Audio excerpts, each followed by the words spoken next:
Welcome to the Focus on Why podcast. I'm Amy Rowlandson and I ask my guests one simple question. Why? Focusing on the importance of why, I share with you the relatable, uplifting and inspiring conversations I have with people from all walks of life. This podcast will encourage you to focus on your why to enable and empower you to achieve the success you desire. Have a purpose, have a plan, focus on why. Before we start, I would like to draw your attention to what I can offer you as a master coach. I can help you to focus on your why with clarity, uniting your passion with your purpose with a plan to create the life you truly desire. Book a free 20-minute coaching call right now via calendly.com/Amy Rowlandson/call, and we can take it from there. Today on Focus on Why, I am joined by Cindy Powers Prosor. Welcome. Thank you, Amy. I'm so delighted to be here. And a big shout out to the wonderful Karen Vollo, who has introduced us. And Karen is episode 381 if you want to go back and check that one. But thank you, Karen. What a wonderful gift your introduction has been. Yes, it has. Thank you, Karen. So let's get this started, Cindy. What is it that you're focusing on at the moment? My focus for 2024 is conscious creation. Really being the creator in your life. I think that we're all master creators. We're not taught that. However, it is an absolute gift that we're all born with. And it's something I've done intuitively my whole life, is created my life, co-created my life with the divine. Ever since I was a child, I knew that I wasn't alone. And I've co-created, and I have done that, like I said, intuitively. And then I've had certain things that have happened in my life that have helped me to just turn up the volume of it more and more and more, and go deeper and deeper into the process of co-creating and receiving. And so I'm feeling intuitively. Now that's my gift, is I've always been an intuitive person. So I do what comes to me and through me.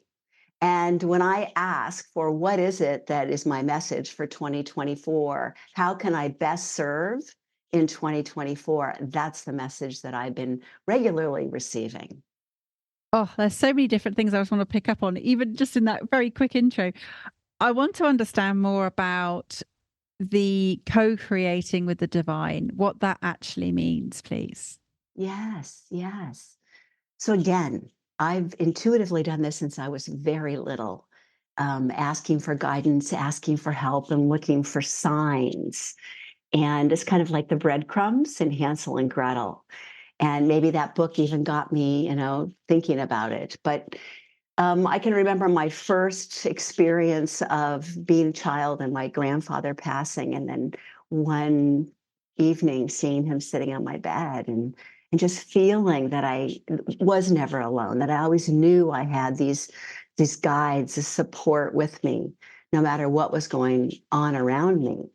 And then just trusting, when I was going on walks, to be able to talk to my unseen friends. And I was always really connected to nature, and that's where I really felt it the most. I could see the little fairies around a little stream. And, I had the imagination that a child will have, but it was so real.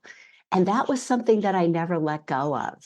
Most of the time we as children have that, but we lose it as adults. And I've always allowed that remembrance, that connection, to stay with me. In fact, I ended up being an early childhood educator.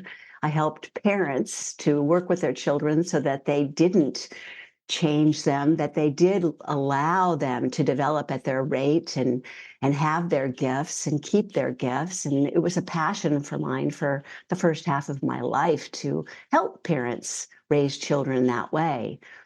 But then once my children grew up, I asked, what am I supposed to do now? I knew there was something else. And of course, I had 3 signs. That's the way I've always worked. I always ask for 3 signs to show me what's next. And that's how I became a professional life coach.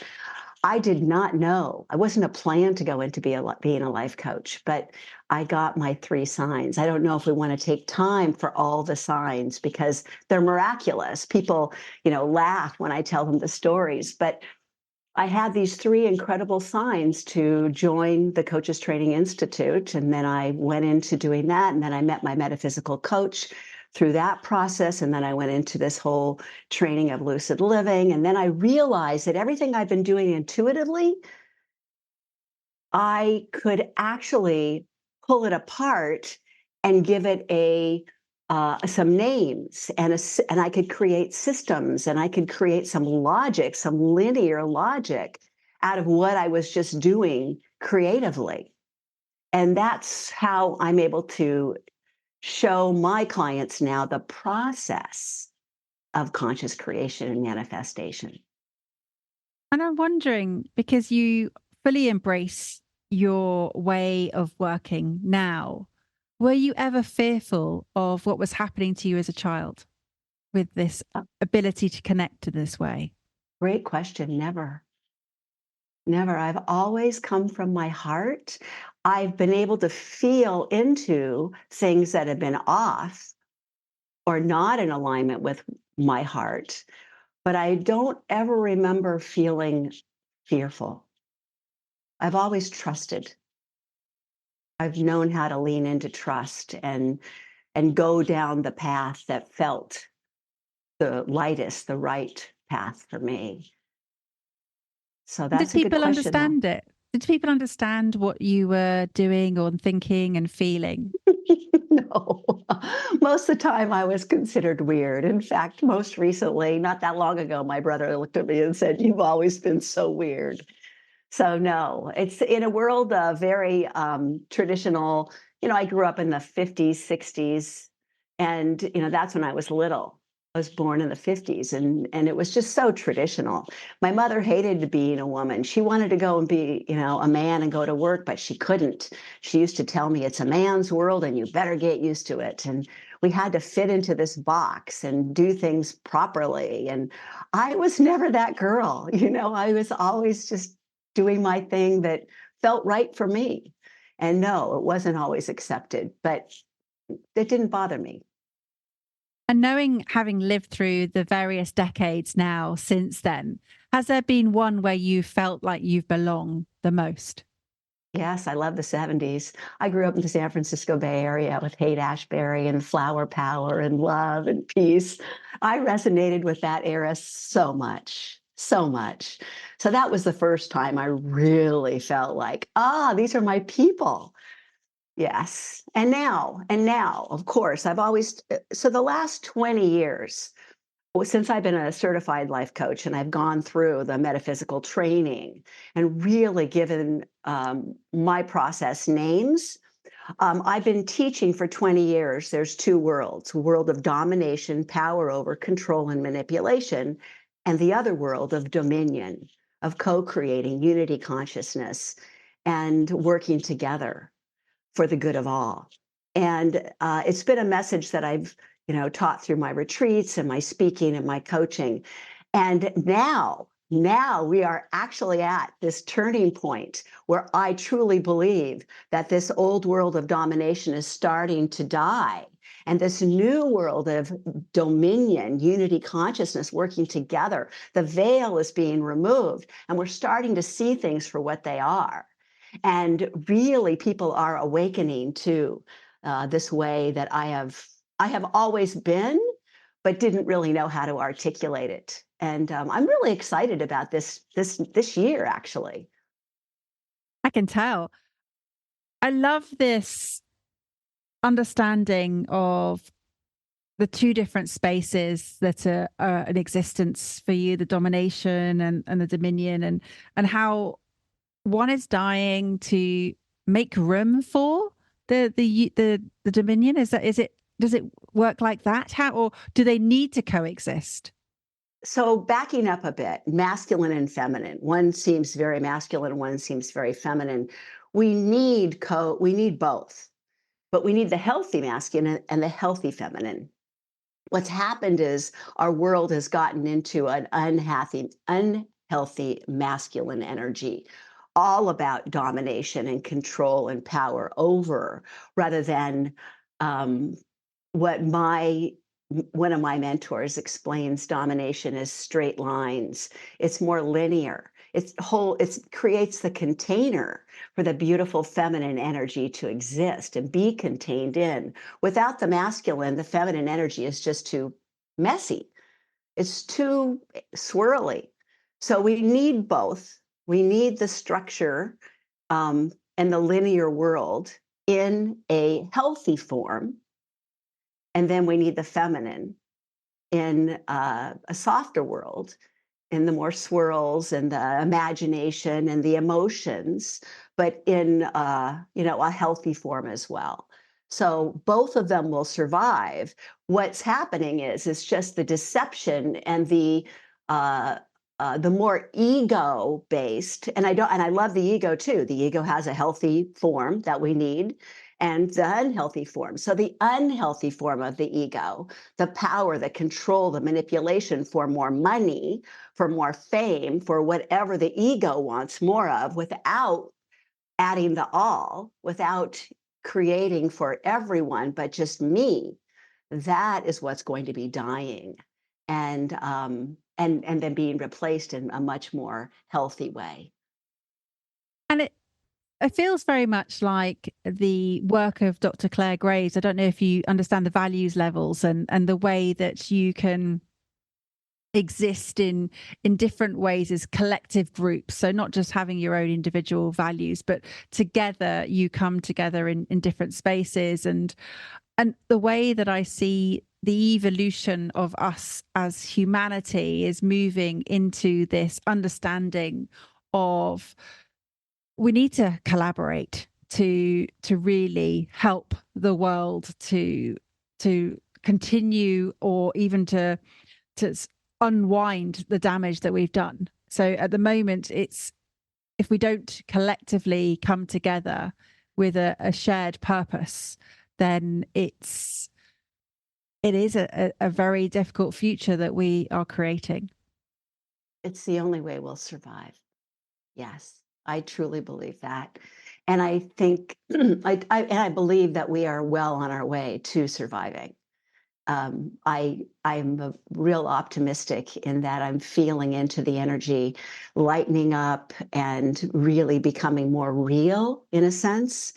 More people are understanding it. Like I said, the veil has been removed, and we're more and more people I'm seeing in my lifetime, more than ever before in this last year, are starting to ask more questions and get more clarity around what that looks like. And when I share my ideal world, people will say, I feel that too.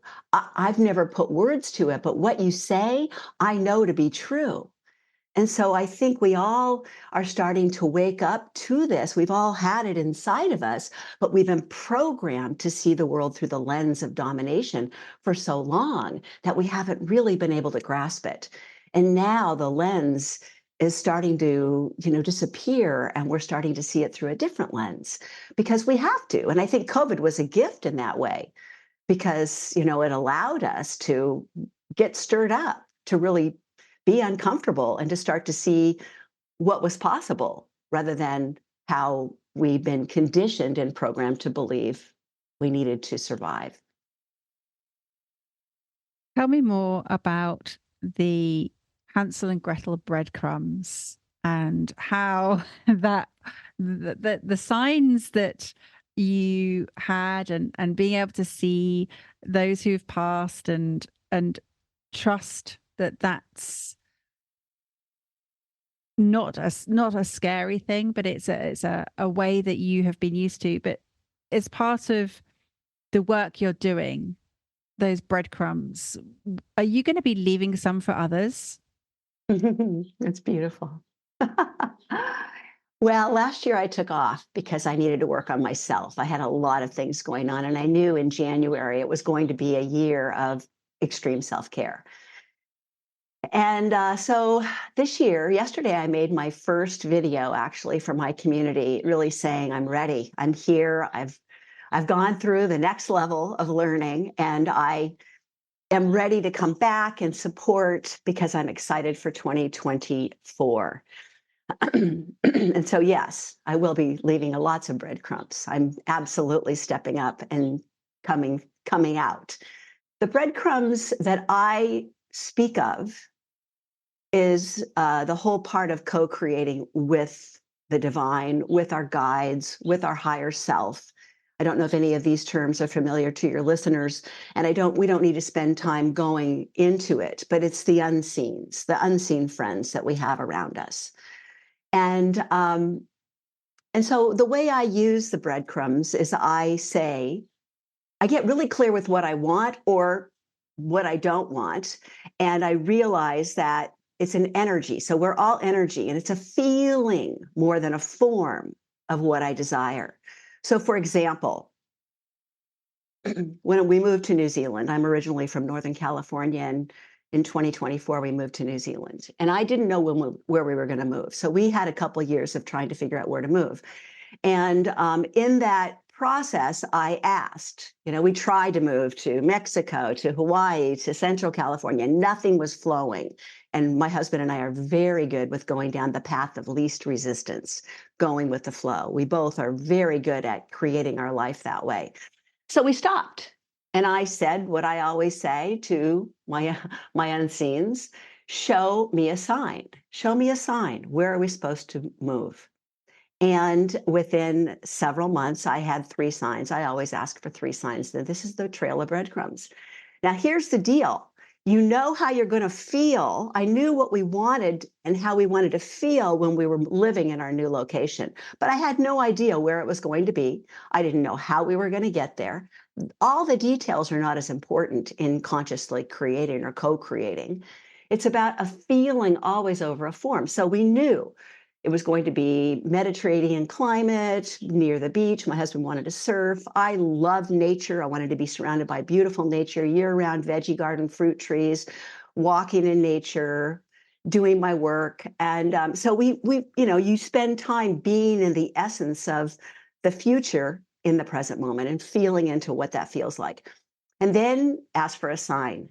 So I'm going to briefly go through. The first sign was my husband wanted to move to New Zealand. I did not want to move to New Zealand. It was too far away. He just had this feeling it was going to be New Zealand. I wouldn't even engage in conversation with him because our daughter didn't want to go there. I didn't want to break up my family. Well, the first sign, we had a surprise dinner guest. It was the Prime Minister of New Zealand, Helen Clark at the time. Out of the blue, literally. We were just a regular family in a small house. Again, I won't go into the details of how that happened, but it's true. She sat around our table and ended up coming back and staying 5 days with us. So we had a lot of time to talk about moving to New Zealand with that one sign. My husband took it as the full sign. I said, no, I need 2 more. The second sign was we were selling our property in Mexico. The person that wanted to buy it came and spent the weekend with us. We engaged with him, and at the end of our time together, New Zealand was never mentioned. He said, I know where you need to move. I said, where? He said, New Zealand. I said, why? He said, I have some property in New Zealand, East Coast, little provincial town, really out in the middle of nowhere. And it's outside of a community called Gisborne, Wainui Beach. And I have a friend who often will carve off some of his farm for people. If what are you looking for? I told him. He said, if I see anything like that, I'll send you a picture.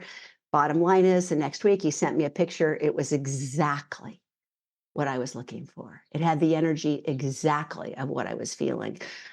Out in the middle of nowhere in New Zealand, not just New Zealand, I'm talking the edge of New Zealand. I'm like, oh my gosh. Okay, second sign, I will give it a second sign. Intuitively, I knew it, but I needed a third. The third sign came when I went down to, my husband was a professional photographer and his office was downstairs. It was dinner time. I went down to tell him dinner was ready. He had a new client. I invited her to come and join us. We were sitting around the table. I noticed she had an accent, asked her where she was from. She said, New Zealand. I said, where? She said, from a little provincial town on the East Cape of New Zealand. It was less than a kilometer from where that picture was taken. I knew that was my third sign. I knew that I was being told to move there. There was no question in my mind. And I did. I just let go of everything and I trusted in this co creation. It was the hardest thing I've ever done in my life, Amy. It took me 3 years to adjust to it, but it was the most personal growth. It's what I teach and what I learned in those 3 years has created who I am today. And without that move, I would not be where I am today. It was the biggest gift I have ever received in my life. And it was the most difficult time in my life, which often happens to us, correct? Sometimes we need to go down so that we can come up. And that is a perfect example. Wow. It's goosebumps territory, isn't it? It really is. It's incredible. And I have a question about the unseens. Are they people that you know, or have they changed over your lifetime? Well, that's a great question. These are fun. I don't always know. So I don't know all of the guides that I'm working with. And both my parents have passed over. Like I shared the story of my grandfather. Both my parents have passed over, and I've become closer to them now than I ever was when they were alive. Um, my father has again, it was an interesting way, but I ended up going and meeting um, a medium. I didn't know anything about what that was when I first moved to New Zealand in those 3 really tumultuous years, those rocky years. When I first moved to New Zealand, I was very lonely. And I talked to my dad on these long walks who had already passed. I just talked to him and I found heart rocks, handfuls of every walk. I would find handfuls of heart rocks, messages from him. He was trying to give me love and connecting me to his love and his deep connection. But then I won't get into the story for lack of time, but I was told through the signs, through the breadcrumbs, to go to this event that was happening where there was a medium there. I didn't know what that was. Um, and and it was in a big room, and I went. And when the lights dimmed, and when she got on stage, she explained what she did. She said, "You're here to talk to people who have passed on." And I immediately knew why I was there then, because my father wanted to talk to me. So I just set the intention that, and she said, gently invite them if they want to come and have a conversation with you tonight, and gently invite them to show their light, and I will see them and I will talk to them, and then I will tell you who's here. And if you want to have a conversation with them, you'll come on stage, the big screen, the microphone, and you'll have a conversation with this person. So I just said, "Hey, Dad, if that's you and you want to have a conversation with me, let's go." I was the third person on stage. There were hundreds of people in that room. Got on stage, and in that 20 minutes, I had the most heartfelt, loving conversation with my father than I ever had in my life. And at the end of that conversation, he said to me, "You'll know I'm with you." He was an alcoholic. He had a very difficult life and numbed out with alcohol. He was a very passive, kind alcoholic, but he nonetheless killed himself with alcohol at 59. And he said, "You'll know that it's me because you'll smell stale alcohol around you. That'll be my sign that I'm here with you, guiding you, holding you, and loving you." And to this day, I smell him on a regular basis, and I know he's with me. Yes. I intuitively, my mom has passed recently, the last couple of years, and I intuitively know when she's with me. I can feel her. It's an energy that I can feel, and I know it's her. So those two people I know are with me and supporting me, and I can talk to them, but not all of them, no. And what about how you're interacting with your family in the present, but also preparing them for the ability to have this relationship going forward? Yeah, it's a great question too. You know, I've always taught. being a teacher of parents and of young children, that what we role model um, is the best way to share our wisdom and our legacy with our children. And then if they want to know more, we can tell them the stories and go on. But we can't push it too much. Um, and so my kids know who I am. I've never hidden any of this. And they, of course, watch these videos that I share and know my work. I've always had a meditation room since they were young. I always started the day with meditation and then came out at 7 a.m. and became a mother. I've always lived knowing that I needed to take care of myself first before taking care of others. And I've role modeled that to them. Using my intuition, leading my life from my heart is something I've done my whole life as a mother, as a wife, as a friend, as a leader. So you'd probably have to ask them what they've taken on. They know my stories. Do they sit down and go, Mom, I want to know more about your guides. I want to know more about your stories, such as you are? No, they don't. And they're very aware of it. I think, it's an interesting relationship that we have with our children. And I would love for them to say, tell me more about co-creating with the divine and, show me how to be a master manifester. And, what do you see that I'm doing incorrectly? I would love my kids to do that, but they don't. And I'm not about to teach them or coach them. That's not my job. My job is just to be there for them in the ways that they need me, especially as adult children. So I that's the best answer I can give to you on that. It's interesting, isn't it? I mean, you're absolutely right.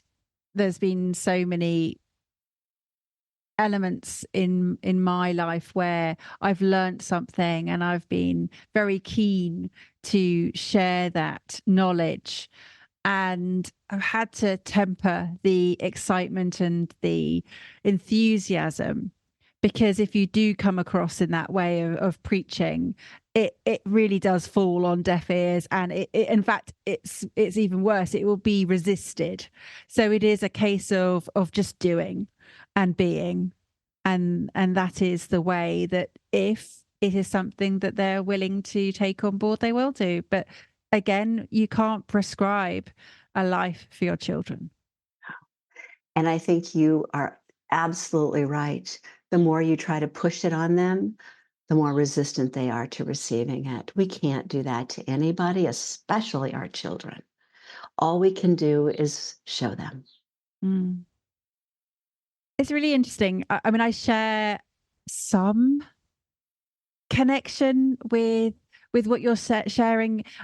I don't know whether it's because I haven't practiced it enough to know that there's more. I definitely believe in signs. I definitely believe in asking for help and guidance from those that have passed. Whenever I think of something that I can't solve myself, I ask my grandfather particularly to help me, and always it gets solved. That there's always a problem that gets resolved that way. I see robins and rainbows, and they are my sort of signs that he's there. So that sits with me. I don't necessarily have as many signs, but maybe I'm just not asking enough. That's the thing, isn't it? Maybe it's just that this is available to you if you practice it more and you're more observant. And this is the thing, isn't it? You can be blind to opportunities and coincidences or serendipitous moments that are there. Yeah, I think that we haven't been taught how to do this. Most of us didn't have parents to role model it for us.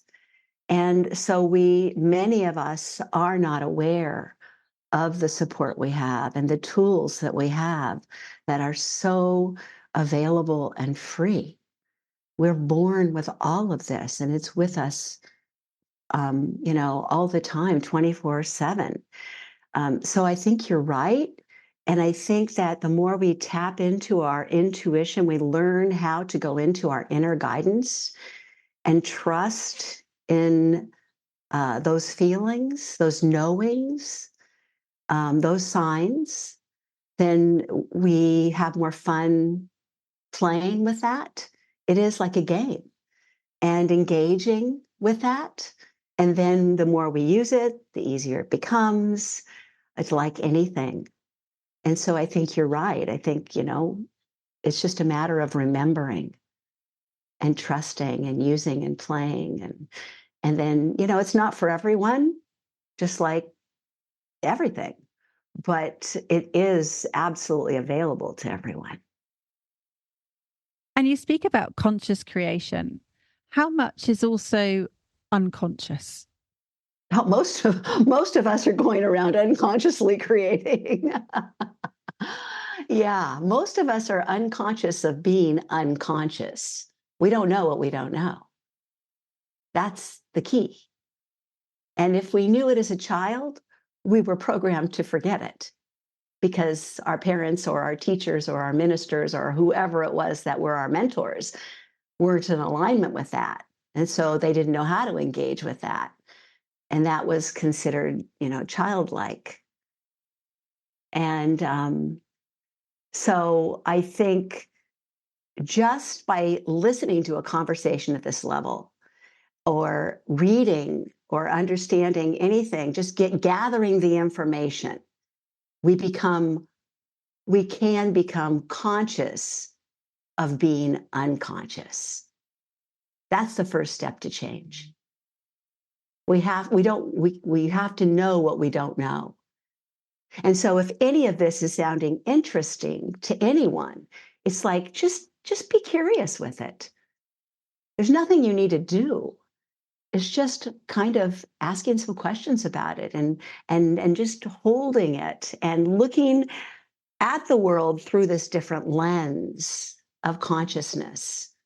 Wow, what if I could consciously create my life? And it's not just happening to me, that I could co create. And if that's the truth, then I'd love to be able to give the first, most powerful step to doing that, if that's okay. The most powerful step, besides becoming conscious of being unconscious, that's a very powerful step, is really getting clear with what it is you desire. I ask people, what is it that you desire in life? What are you passionate about? What would you love to create? And most of the time, the answer I receive is, I have no idea. I don't know what I desire. That is the number one step to consciously creating your life. What is it that you want more of? What is it that you're ready to let go of? What do you want to step into in 2024? That is the first step in conscious creation. Giving attention to where you want to go, not where you don't want to go. Because whatever you give attention to, you will create more of. And what is it for you, Cindy, that you have yet to create? Hmm. Well, Amy, I have a big birthday this year, like a very big birthday. Most people are retired at my age. So most people at my age are retired and creating a very easy life, a life of retirement. I want to step even more into service. I feel like there's never been a better time for me to be able to speak at this level. For years, I was considered the weird one. And I believe people are ready to actually embrace everything that I have to give. And I have played small. I've dimmed my light because I was afraid of what people would think and say. And I've got my lessons that I've had since I was a little girl of not feeling like I was enough. At this age, I don't care anymore.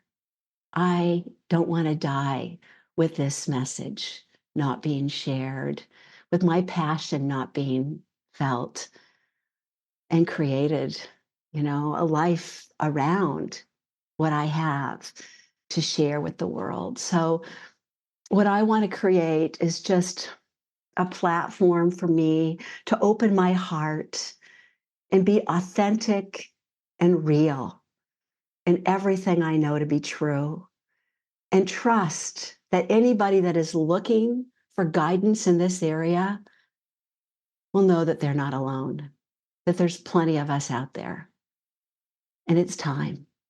It's time to take 100% responsibility for who we want to be and how we can create our life from a place of unity consciousness, trust, joy, creativity, curiosity, working together, co-creating with all like-minded people, creating more community, and having more fun. That's what I want to believe, do. And a purpose? Pardon? And the purpose? The purpose? Because I see a world that is going to be based in all of that. Much less fear and way more love. I know it sounds, it's been used a lot, especially over the last year. But my purpose is learning how to love yourself in all the ways you've wanted other people to love you. It's all based in self-love. It's all about getting to know yourself at the most intimate level, supporting yourself, all parts of yourself, the parts work, the inner child, the inner adolescent, the ego, all the different lives, the future lives, the past lives, it's all us. And when we get to know ourselves at that intimate level and put our arms around myself and learn how to navigate through our emotions, not let our emotions navigate through us, but to just not be afraid of feeling and releasing and feeling and expanding. That's my purpose, to help people to come home to the more real of who they are, so that we have a planet that's based in that more real way of being, living, loving, and creating. That's the world I see. That's the future I see. I may not be in this human body when it's all happening, but I totally trust that my grandchildren will be there. Yeah, it's beautiful. And with that mention of grandchildren and being a grandparent, I know that we've talked about the responsibilities of being a parent and allowing the independent growth of our children. Is there a different role as a grandparent, do you feel? Oh, wow.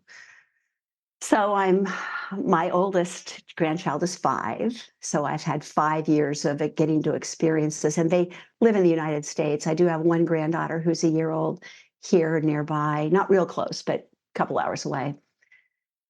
So what I'm discovering is, and this is just me, I'm sure every grandparent will have their own answer for this, Amy.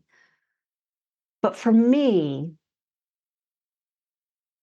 even before they were born, I was communicating with them, soul to soul.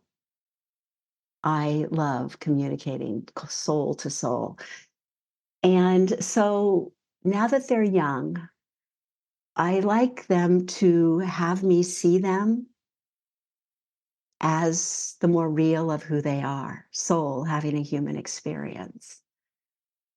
And so when I'm with them, I'm hoping that they feel the depth of my love that is not a parent's love. I know the parent's love, and I love watching my kids be parents. That's a whole nother conversation, to watch my children be parents to these children. Oh, love that so much. But for me to connect with my grandchildren when they are still at this age of coming into a body and getting to understand what it is to be human with an ego and with all that's going on in the world right now, I just, my gift to them is that I am a safe place for them to come to no matter what, that they can talk to me about anything. And I am here for them, not for answers, but for love, unconditional love from a grandparent. I have no attachment.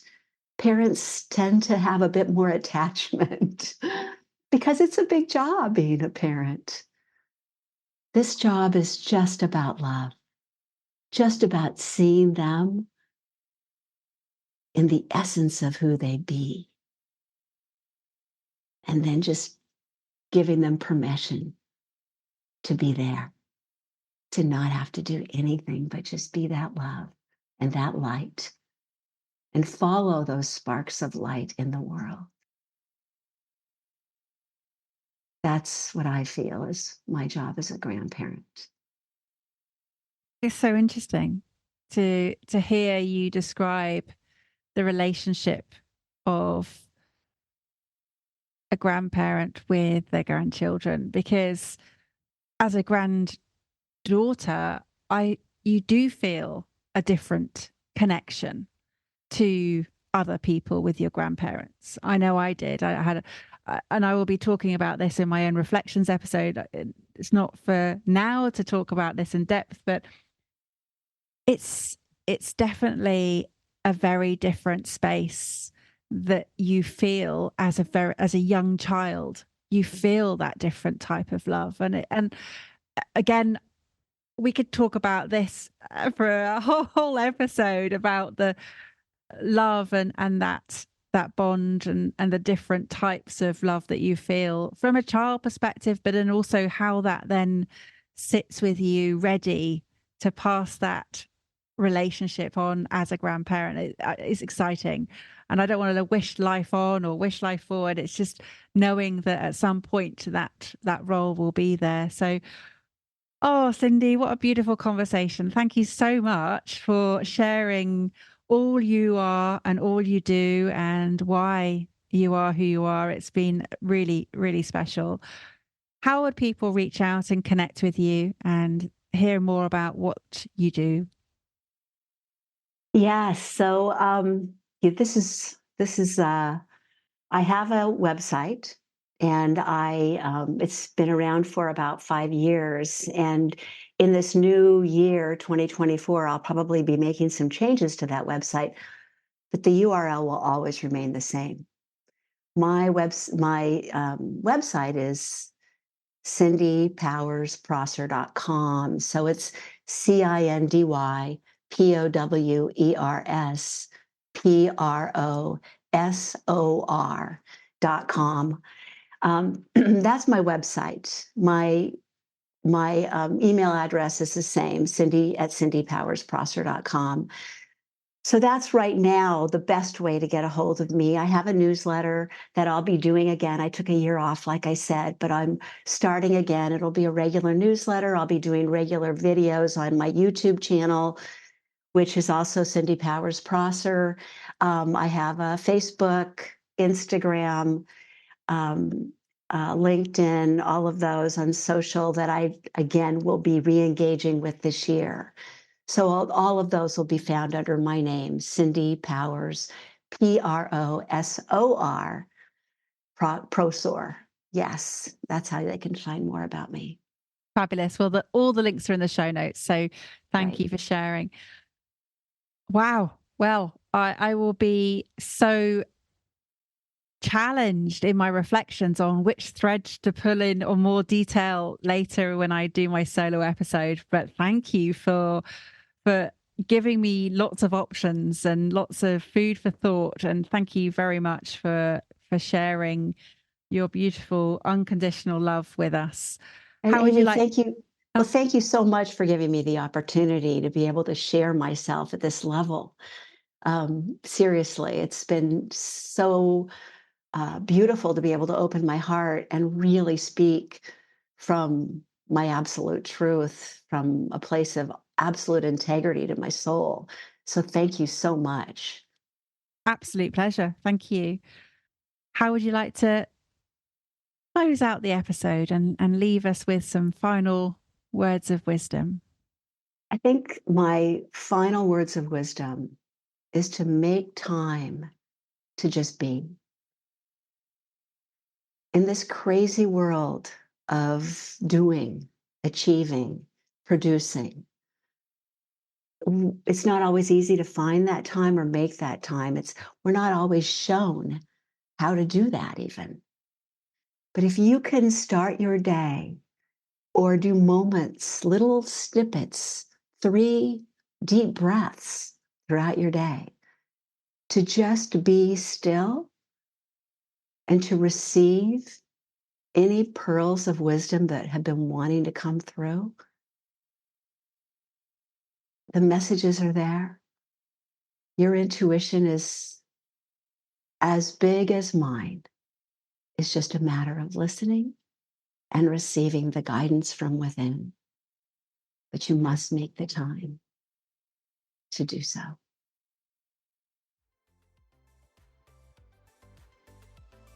How has this conversation had an impact on you? What value have you received from tuning in? What are your reflections with actions? Please take a moment to leave me an Apple Podcast or Spotify review sharing how Focus on Why has made a difference to you today. Remember, the conversation doesn't end here. To keep it going, simply connect with me on LinkedIn, Instagram, Facebook or Twitter, or join the Focus on Why Facebook group. All the links are in the show notes. Have a purpose, have a plan, focus on why.